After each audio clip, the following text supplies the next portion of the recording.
राघव जब नमन और विक्रम के साथ सिया को ढूंढते हुए अनाथ आश्रम में आया था, तब राघव नमन को धमकी देकर बाहर निकल गया था कि तभी उसे अनाथ आश्रम के गेट पर खड़े एक सिक्योरिटी गार्ड ने बताया कि जिस लड़की को आप ढूंढ रहे हैं वो अभी अभी इस ऑटो में बैठकर गई है। राघव ने जैसे ही उस ऑटो को वहां से निकलते देखा तो वो तुरंत अपनी गाड़ी में बैठा और उस ऑटो का पीछा करते हुए एक बार फिर से होटल रेड ब्लू तक पहुंच गया। वहां पहुंचते ही राघव ने देखा कि सिया उस ऑटो से निकालकर भागती हुई होटल के अंदर की तरफ जा रही है। सिया को देखते ही राघव तुरंत अपनी कार से उतरा और सिया का नाम लेकर चिल्लाते हुए होटल के अंदर आ गया। लेकिन अंदर आने के बाद राघव को सिया कहीं नजर नहीं आई, इसलिए राघव सिया को यहाँ वहाँ चारों तरफ ढूंढने लगा। इधर सिया दौड़ते हाँफते रूहान के कमरे में पहुंच गई। रूहान के कमरे में आकर जब सिया ने रूहान को इतने बुरे हालत में देखा तो वो तुरंत दौड़ती हुई उसके पास आई। रूहान इस वक्त खून से लथपथ जमीन पर पड़ा हुआ दर्द से कराह रहा था। जमीन पर पड़े हुए रूहान ने जब सिया को अपने सामने देखा तो वह दर्द में कराहते हुए जमीन से उठने लगा।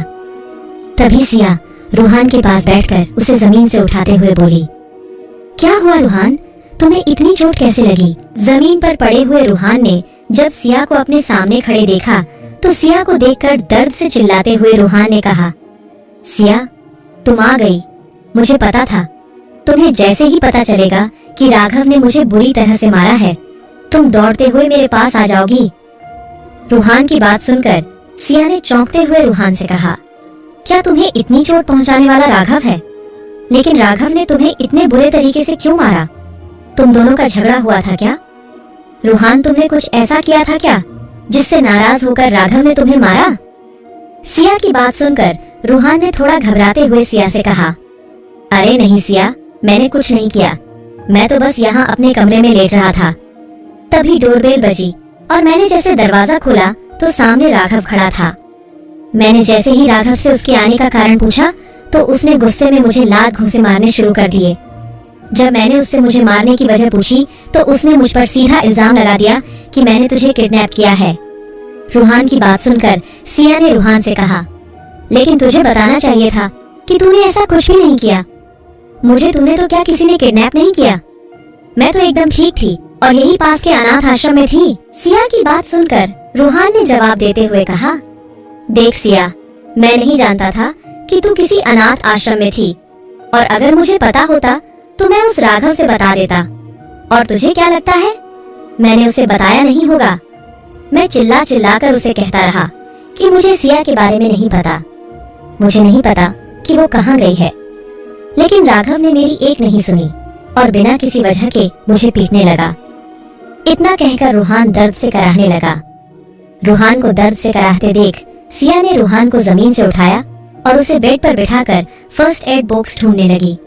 जैसे ही सिया को फर्स्ट एड बॉक्स मिला उसने तुरंत वो बॉक्स उठाया और रूहान की मरहम पट्टी करने के लिए उसके पास आकर बैठ गई। सिया जैसे ही रूहान के पास आकर बैठी तो उसकी नजर रूहान की पीठ पर गई जहां से लगातार खून बह रहा था। इसलिए सिया ने फर्स्ट एड बॉक्स से मरहम निकालते हुए रूहान से कहा, अपनी शर्ट निकालो। सिया की यह बात सुनकर रूहान आंखें फाड़कर सिया की तरफ देखते हुए बोला, क्या ये तुम क्या कह रही हो सिया? मैं शर्ट निकालूं? लेकिन क्यों सिया? रूहान आगे कोई सवाल करता उससे पहले ही सिया ने रूहान से कहा, अगर तुम सोच रहे हो तुम्हारी शर्ट निकलवा कर मुझे तुम्हारे एप्स देखने हैं तो ऐसा बिल्कुल नहीं है। मैं तुम्हें शर्ट निकालने के लिए इसलिए कह रही हूँ क्योंकि मुझे तुम्हारी मरहम पट्टी करनी है। तुम्हारी पीठ से जो खून बह रहा है उसको रोकना है। अब मेरा मुंह मत देखो और जल्दी से अपनी शर्ट निकालो। इतना सुनते ही रूहान ने तुरंत अपनी शर्ट निकाल दी और सिया से मरहम पट्टी करवाने लगा।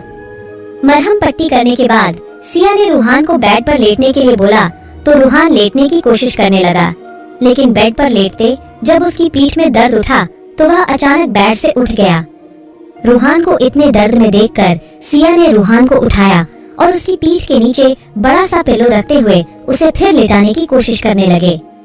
तभी अचानक सिया का बैलेंस बिगड़ गया और वो रूहान के ऊपर गिर गई। अचानक राघव ने आकर दरवाजा खोला। दरवाजा खोलते ही राघव की नजर बिस्तर पर पड़े रूहान और सिया की तरफ गई। रूहान इस वक्त बिना शर्ट के था और सिया उसके ऊपर गिरी हुई थी। रूहान और सिया को एक साथ एक बिस्तर पर ऐसी हालत में देखकर राघव गुस्से में पागल हो गया। राघव ने जैसे ही सिया को रूहान के इतने करीब देखा तो राघव गुस्से में पागल हो गया और चिल्लाते हुए बोला, रूहान, तूने तो कहा था कि तू सिया के बारे में कुछ नहीं जानता, तो फिर सिया तेरे साथ क्या कर रही है? तू क्या समझता है मैं पागल हूँ जो तू मुझसे झूठ बोलेगा और मुझे पता भी नहीं चलेगा? इतना कहकर राघव एक बार फिर बड़बड़ाते हुए गुस्से में रूहान के कमरे के अंदर आया। राघव को गुस्से में आता देख सिया झट से उठी, जो पैर फिसलने की वजह से रूहान के ऊपर गिर गई थी। सिया के उठते ही राघव ने रूहान का गला पकड़ा और उसे बिस्तर से उठाते हुए बोला, साले तेरी हिम्मत कैसे हुई मेरी सिया के करीब आने की?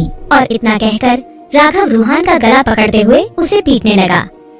राघव को रूहान को पीटते देख सिया बुरी तरह से डर गई और राघव के हाथ को पकड़ते हुए बोली, राघव क्या कर रहे हो? छोड़ो उसे, वो मर जाएगा। लेकिन राघव पर सिया की बातों का कोई असर नहीं हुआ। राघव रूहान को बस लगातार पीटे जा रहा था। तभी सिया ने राघव और रूहान के बीच आते हुए राघव को रूहानी से दूर करने के लिए एक जोरदार धक्का दिया और उसे रूहान से अलग कर दिया। सिया को ऐसे धक्का मारते देख राघव सिया की तरफ देखने लगा। सिया रूहान के गले को सहलाने लगी।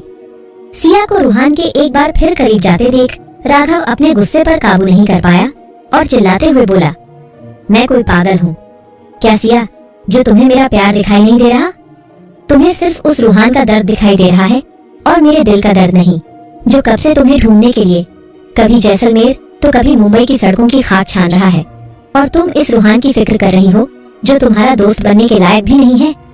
सिया राघव की बात का कोई जवाब देती उससे पहले ही रूहान दर्द में जोर जोर से कराहने लगा और कराहते हुए बोला, मुझे बहुत दर्द हो रहा है सिया, देखो मेरे मुंह से खून आ रहा है। राघव ने रूहान के जबड़े पर अपना मुक्का जोर से दे मारा था, जिसकी वजह से रूहान के मुंह से खून बह रहा था और इसीलिए सिया उसे संभाल रही थी।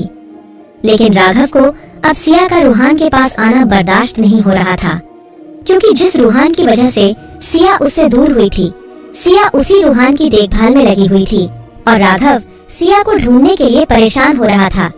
और अब जब सिया उसे मिली तो सिया ने एक बार भी पलटकर राघव की तरफ नहीं देखा, बस लगातार रूहान की फिक्र किए जा रही थी। सिया को रूहान की इतनी फिक्र करते देख राघव का खून खौल उठा और उसने आग उगलते हुए सिया से बोला, ठीक है तुम्हें इसकी फिक्र करनी है ना करो, वैसे भी तुम तो इसी से प्यार करती थी ना, मैं तो तुम दोनों के बीच में आ गया, इसीलिए तो तुम्हें उसकी चोट से फर्क पड़ रहा है और मेरे दिल को जो चोट लगी है उससे तुम्हें कोई फर्क नहीं पड़ रहा है। लेकिन अभी भी सिया ने राघव की बातों की तरफ कोई ध्यान नहीं दिया और चुपचाप रूहान के चेहरे पर लगा खून पोंछने लगी। सिया को अपनी तरफ ध्यान न देते देख राघव ने एक बार फिर चिल्लाते हुए कहा, तुम्हें पता भी है सिया मैंने इस रूहान को क्यों मारा?